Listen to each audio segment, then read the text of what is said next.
E o professor, agora eu já estou na lição, na postilazinha, escrevemos aí. Leiam comigo, 1, 2, 3 já. A Escola Bíblica Dominical para o desenvolvimento e crescimento da... A EBD é o que, gente? Pois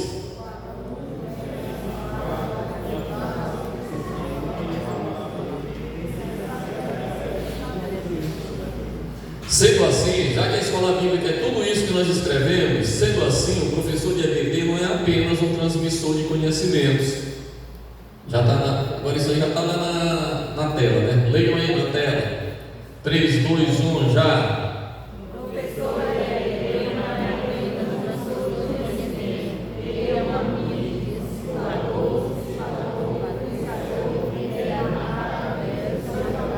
E deve marcar a vida dos seus alunos. Eu vi um pastor lá nesse congresso agora, o pastor Jamiel. Ele é psicólogo e ele trabalha muito nessa questão dentro das igrejas. E ele disse que um professor que marcou a vida dele era um professor de pouco conhecimento, de poucas letras, lia com dificuldade, mas era professor dele de adolescentes, dele e do irmão dele. E ele disse que esse professor, gente, era um negócio assim. Ele cantava no coral da igreja, né, o professor, e os jovens estavam lá, no grupo de jovens e adolescentes. Se durante o culto ele olhasse um deles sair, ele ia lá buscar lá fora e trazia novamente para o templo. Ele era só professor, ele não era líder de mocidade, era professor de EBD. Aí ele disse que de vez em quando levava para a casa dele, era uma espécie assim de um pouco recuada, quase um sítio, né? Aí lá fazia lazer com eles. Mas depois um dia o irmão dele ganhou um prêmio, né? Ganhou uma galinha, né? Um negócio lá, né? De quebrar o pote, né? Tinha uma galinha dentro.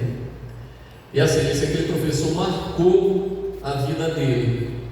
E ele hoje é pastor, é psicólogo, é pregador, é conferencista, mas é o que tem da lembrança da adolescência dele é este professor.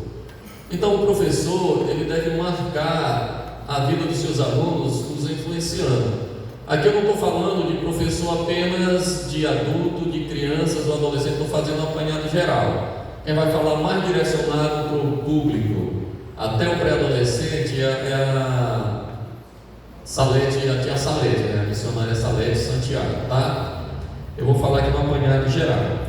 Então, eu pontuei aqui algumas características, 6 características de um professor de EBD, que ele seja discipulador, ensinador, que ele influencie. Porque assim, a gente como pastor, como professor, como discipulador, a gente não vai deixar de influenciar, né? Ou a gente vai influenciar para bem ou para mal. Mas neutralidade não vai ter, nós vamos influenciar. Irmão, vocês querem dar um berrinho para o Igor, que já estava preocupado? Amém? Parece que ele fez eu crescer só nesse mês que passou para lá, estava fazendo estica, parece. Mas que voltou maior. Bem, amados, então são 6 características, 3 voltadas para a gente mesmo como professor e 3 voltadas aos alunos, tá? O professor, o pastor André, do Distrito Federal, na verdade ele botou lá, foi o decálogo do professor de EBD, né? Os 10 mandamentos, né, do professor de EBD, né?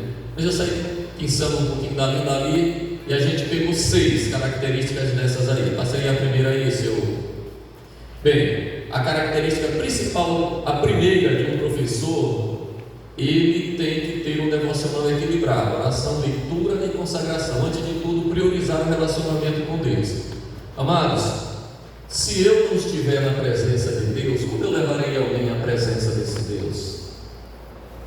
Se eu não estiver em comunhão com Deus, como que eu, enquanto professor de EBD, como pastor, como discipulador, eu vou levar alguém, vou influenciar alguém para estar próximo desse Deus? Aí tem aquela.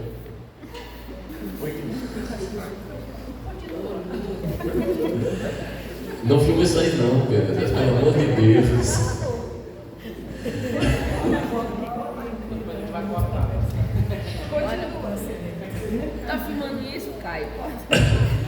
Não filma, Pedro. Agora eu quero saber o seguinte, se não misturou tudo aqui. Ficou doido. No chão tem.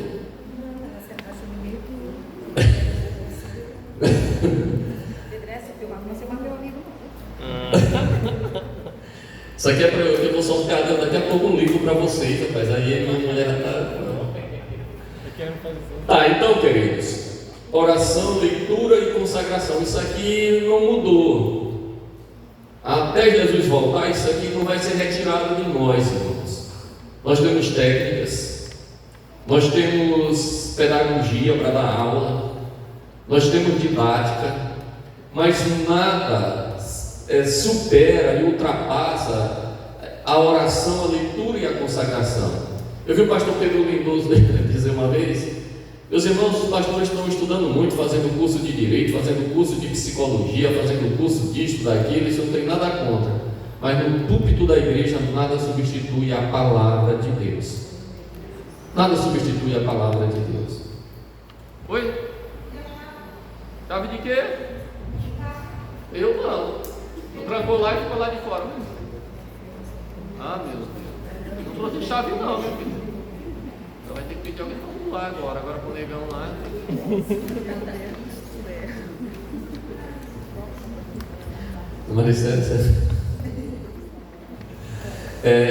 Tinha um negócio lá que em geral não conseguia abrir por ela lá para cima. Não sei se ela consegue. Bem, queridos, então nada supera isso aqui. Quando a gente está estimulando a igreja ali, a palavra de Deus, é porque a gente sente assim essa necessidade da nossa parte, a gente se aprofundar na palavra de Deus. Eu já falei assim, o que me fez implantar esse projeto foi quando eu vi o pastor Raifran entrevistando a esposa de um pastor, que hoje ele é pastor, né? Agora, recente, entrevistando a esposa desse futuro pastor, e cantou para ela: a senhora tem quantos anos de crente? Ela disse: 25 anos. Ele perguntou: quantas vezes a senhora leu a Bíblia? Quantas vezes? E ela disse: nenhuma. Aí eu pergunto assim: e os irmãos da minha igreja, os crentes da minha igreja, quantas vezes já leram a Bíblia? Tá? Então foi isso que nos fez enveredar por este lado aí. Vamos lá, galera. Vamos aí mais oração, leitura e consagração. Irmão, de vez em quando, você que nunca fez, experimente jejuar, entrar na presença de Deus em consagração, de tal hora até tal hora. Ah, pastor, mas eu não aguento. É porque você nunca tentou fazer. Porque quando você começar a fazer, você vai entender como vai quebrantar esta carne e vai receber mais graça de Deus. Vai sentir Deus mais perto. Tá certo? É isso que eu falo dessa consagração: oração, leitura e consagração, tá? Vamos lá. Segundo pontinho, essa leitura que eu faço lá, que eu estou falando lá, da leitura, não é esse estudo aqui da palavra de Deus. Eu estou lendo a Bíblia nessa leitura ali para ler o ano todo, mas eu tenho meu estudo da palavra, inclusive para ensinar a vocês, no domingo de manhã na EBD, na segunda-feira à noite, na terça-feira na Betel. É isso que eu estou falando. Escolha um livro para você estudar, um livro da Bíblia. Gaste esse dinheiro com uma Bíblia de estudo boa. A Bíblia de estudo pentecostal, por exemplo, né? Você não está gravando, né, Pedro? Eu vi um desperdício, ficou aqui com esse Scofield, né? Vários e vários dias em cima desse. Uma das melhores Bíblias de estudo em cima desse troço aqui, que é o retorno, né? Chama, retorno. Aí o irmão Felipe chegou e disse: pastor, essa Bíblia aqui estava só tempo aqui, eu não sei quem era. Aí eu fui olhar, né? É um tesouro a Bíblia, né? Bíblia de estudo excelente. Aí descobri que era do tocador, do Marcelo. Você estava se ligando assim que ela estava fazendo nada. Pois é, mas quando a gente compra uma Bíblia de estudo é para servir de apoio, né, para o nosso estudo, né, para a nossa consagração. Tá? Então, nós estamos aí estudando as cartas do Apocalipse, né? Então se debruce sobre essas cartas, entenda onde que essas cidades hoje, qual país que elas fazem parte, essas cidades, para a gente ter uma solidez bíblica, que não venham nos chamar de meninos na fé, mas que venham nos chamar de adultos, com robustez, né, que já possa comer um mocotó, né? Porque Pedro disse que o novo na fé ele é um menino que deve tomar um leitinho, né? Mas que a gente já passa dessa fase, né? Que a gente já toma aí um caldo pelo menos de turu, né? Mais forte o negócio aí, né, Dudu? Então, dedicação e disciplina para estudar a palavra de Deus. Isso aqui é de super importância para o professor discipulador, para o pastor, para o líder, para o cristão. Tá? Mais um aí. Característica de um professor discipulador.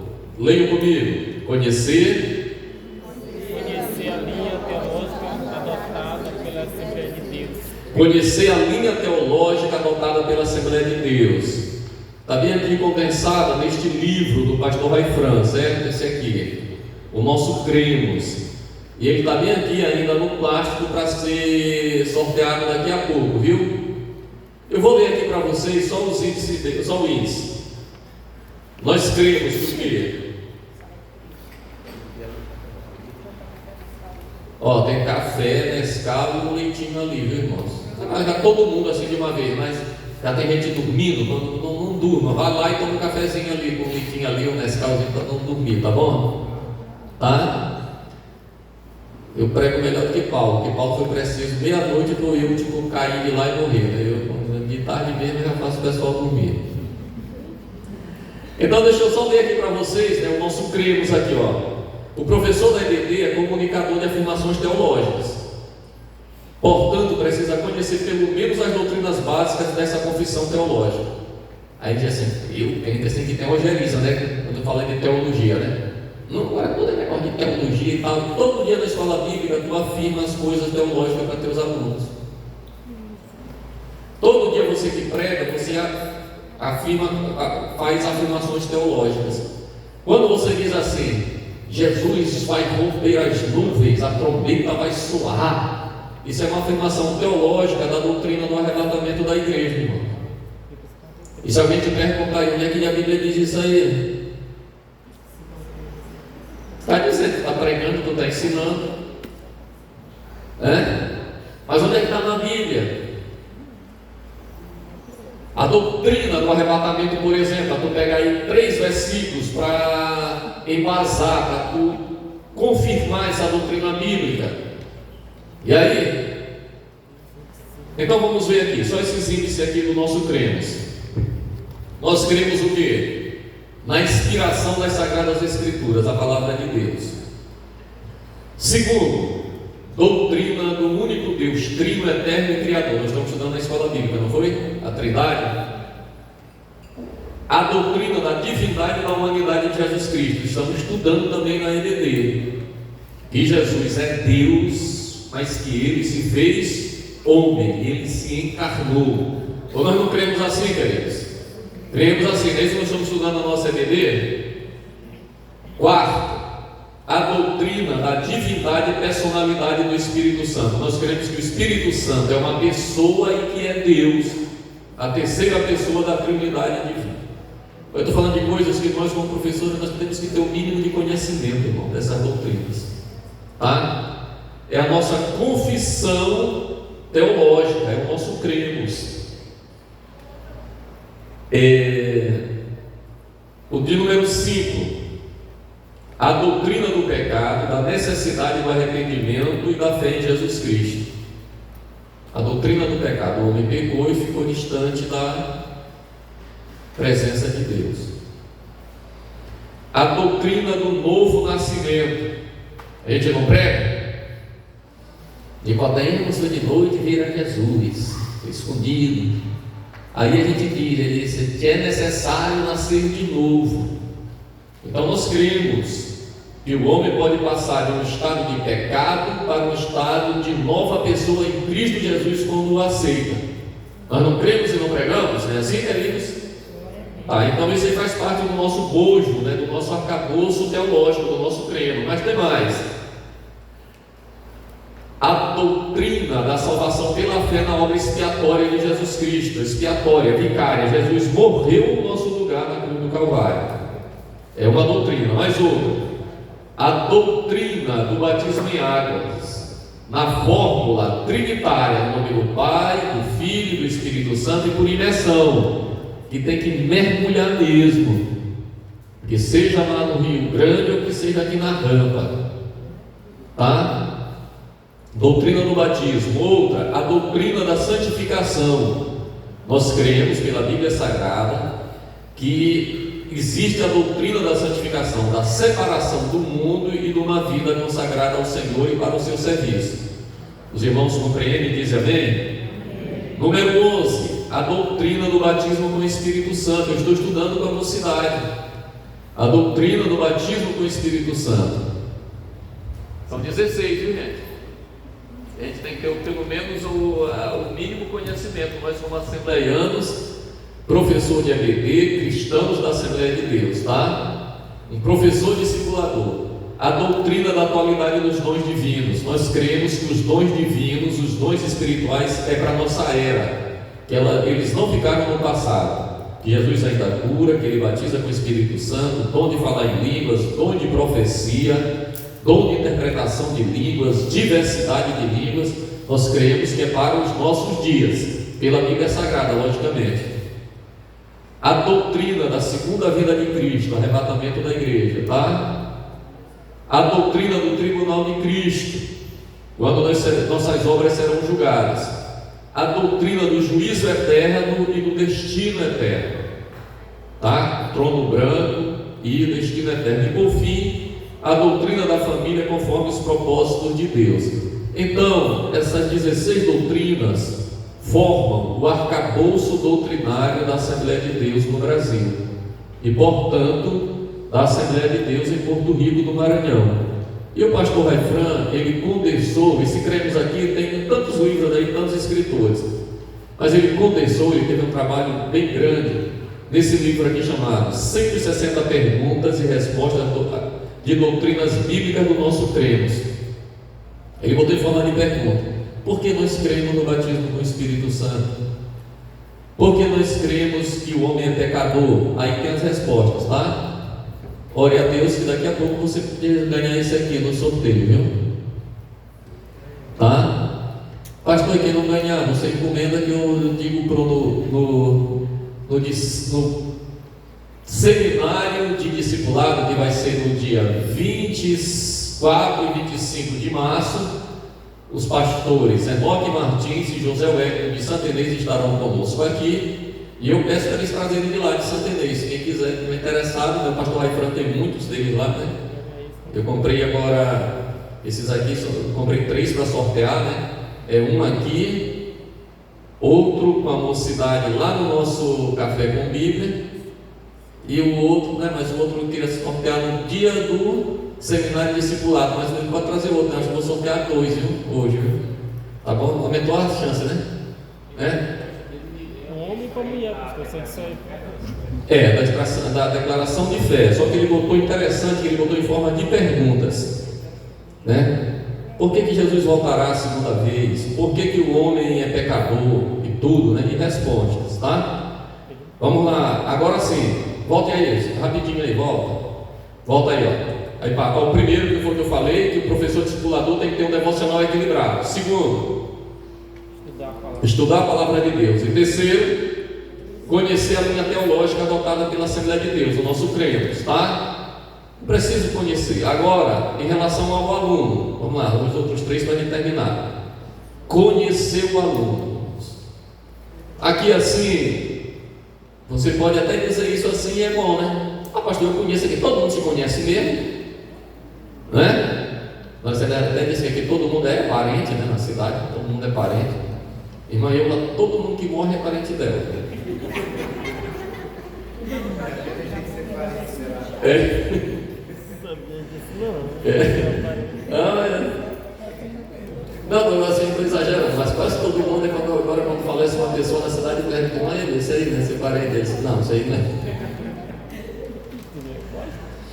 Não, mas porque na verdade foram uns 3 ou 4 assim direto que tinha parentesco dele, né? Tá. Se a gente puder conhecer, irmãos, por exemplo, a realidade de estrutura familiar do cotidiano, segundo, a personalidade e a visão de mundo desse aluno. Aqui, como eu falei, todo mundo, a gente se conhece, né? Mas eu dando aula assim nas outras cidades, eu não conhecia os alunos. Eu fui conhecer aluno que ele ia para a escola, irmãos, só por causa da merenda, que ele não tinha o que comer em casa. Você disse que já foi assim, tá?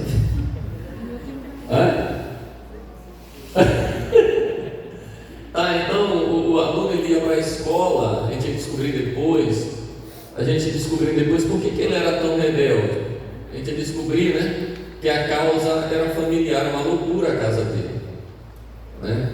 A maioria das vezes abandonado pelo pai, pela mãe, os avós criando e... Gente, me desculpe, vocês são avós e criam assim, mas avô para estragar um neto é bem pertinho, né? A distância é bem... Olha, eu tenho um exemplo aqui assim, ó. Nós fomos para o Vala-me Deus, aí disse que Vitor foi tomar conta da irmã Joca, nessa viagem. E era, menina, tu já comeu? Menina, tu já comeu? Ele foi tomar conta dela, né, na viagem, né? E ela era uma preocupação, né, com o bebê, toda hora, né, você já tem comido, né? Mas vamos aqui, queridos.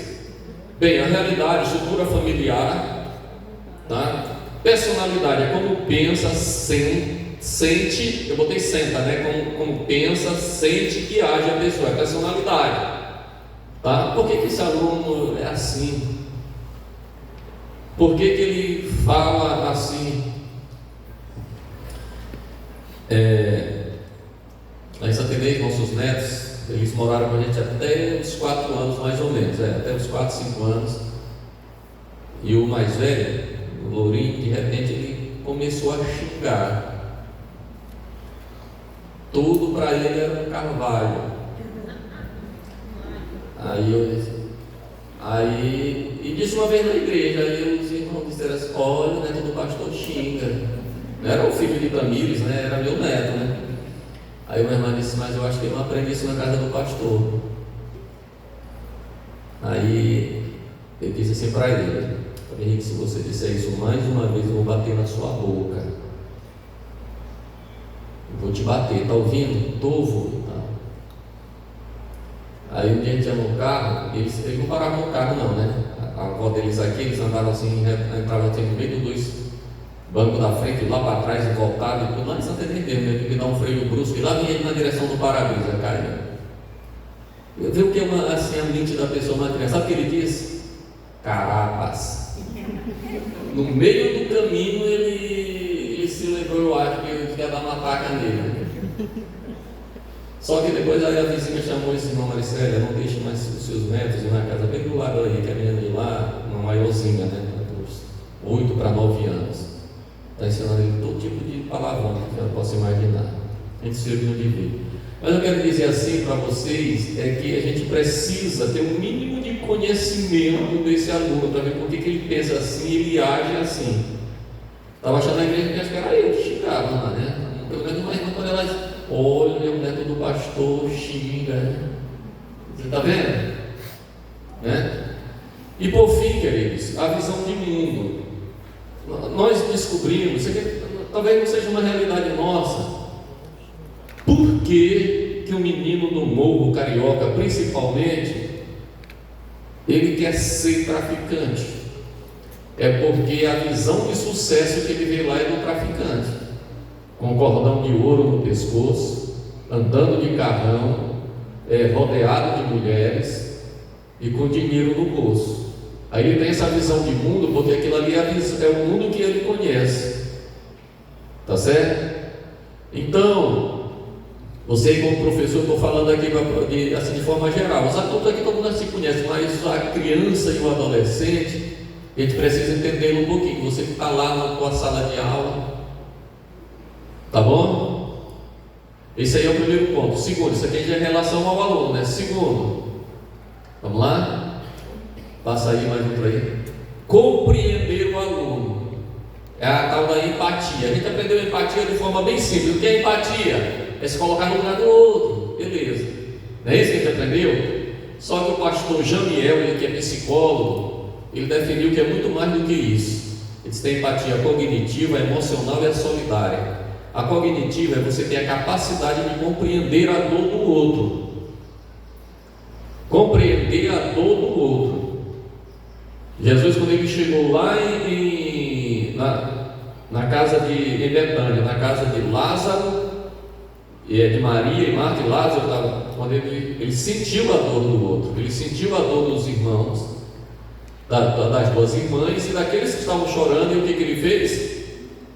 Ele compreendeu a dor deles e passou para o segundo ponto. Qual foi? Ele teve a capacidade de sentir a dor. E ele fez o quê?